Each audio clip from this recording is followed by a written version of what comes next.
আজ দিনটা হলো 11 জানুয়ারি 2026। ভিডিওটা শেষ অবধি দেখার অনুরোধ রইল। আজ আছে স্টার্স অফ বেঙ্গলের শো, যেটা হবে দমদম মোহিত মৈত্র অডিটোরিয়ামে। তাই আমি সকালবেলা বেশ অনেকটা এক্সাইটমেন্ট আর একটু ভয় নিয়ে বেরিয়ে পড়েছিলাম, আর সময়ের মধ্যে অডিটোরিয়ামে পৌঁছে গেলাম। গিয়ে দেখলাম মেকআপ চলছে, তো আমিও চলে গেছিলাম আমার ডিজাইনারের থেকে ড্রেস পরতে। ড্রেসটা আমার থেকে এতটাই বড় ছিল, আমি বুঝতে পারছিলাম না যে এই নিয়ে র্যাম্প আপ করবো কি করে। তো যাই হোক, এরপর আমাদের মেকআপ হলো।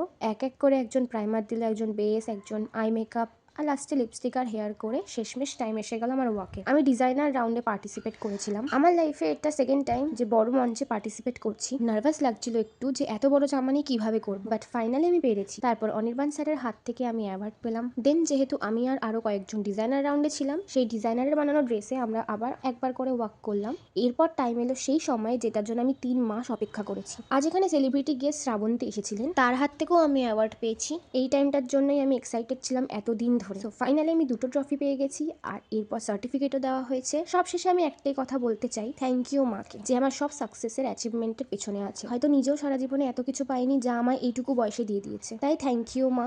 যাই হোক, তারপর এখান থেকে লাঞ্চ দেওয়া হয়েছিল, যেটা আমার এক্সাইটমেন্টের কারণে খাওয়া হয়নি, বেরিয়ে আমি খেয়েছি। সো এটাই ছিল আমার এতদিনের অপেক্ষার অবসান। ভিডিওটা শেষ অবধি দেখার জন্য থ্যাংক ইউ। আজকের জন্য টাটা।